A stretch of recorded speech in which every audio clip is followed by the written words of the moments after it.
Mean while ఈ ప్రాసెస్లో మనము యాంటీబయాటిక్ అడ్వైస్ చేస్తాము. ఒకవేళ ఈ ప్రాసెస్లో ఎక్స్పెల్ అయ్యేటప్పుడు పెయిన్ ఉంటుంది, దాంతోపాటు పెయిన్ కిల్లర్స్ అడ్వైస్ చేస్తాము. ఒక ప్రీప్రోబయాటిక్, మళ్ళీ మనకి ఇన్ఫెక్షన్ రాకుండా ప్రీప్రోబయాటిక్, ఇవన్నీ మనం పేషెంట్కి అడ్వైస్ చేయడం జరుగుతుంది. అండ్ కన్సెంట్ అనేది మనం చాలా ఇంపార్టెంట్ అనమాట. ఒకవేళ వాళ్ళే అన్వాంటెడ్, వాళ్ళే మెడికల్ పిల్స్ తీసుకొని వాళ్ళే సెల్ఫ్ మెడికేషన్ తీసుకున్నారు అంటే ఒక్కొక్కసారి దీనివల్ల ఇన్ఫెక్షన్స్ రావచ్చు, irregular bleeding, continuous bleeding, pain abdomen ఇలా ప్రజెంట్ అవుతూ ఉంటారు. దీనివల్ల ఏమవుతుందంటే ఫ్యూచర్లో ఇన్ఫర్టిలిటీ వచ్చేస్తుంది అనమాట. ఈ ఇన్ఫెక్షన్ మనం నెగ్లెక్ట్ చేసామంటే ట్యూబ్స్ బ్లాక్ అయిపోవడము, ఇన్ఫర్టిలిటీతో ప్రజెంట్ అవుతూ ఉంటారు. ఈ రిపీటెడ్ ఒకవేళ 2-3 అబార్షన్స్ కంటిన్యూస్గా చేస్తే గర్భసంచిలో అతుకులు వచ్చేస్తాయి. దాన్ని యాషర్మ్యాన్ సిండ్రోమ్ అంటారు. సో దాంతో ప్రజెంట్ అవుతూ ఉంటారు.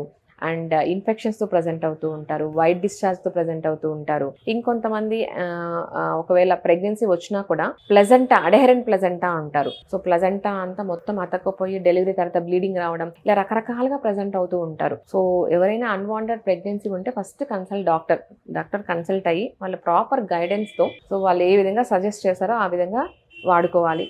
సో సెల్ఫ్ మెడికేషన్ ఎప్పటికైనా మంచిది కాదు. Thank you.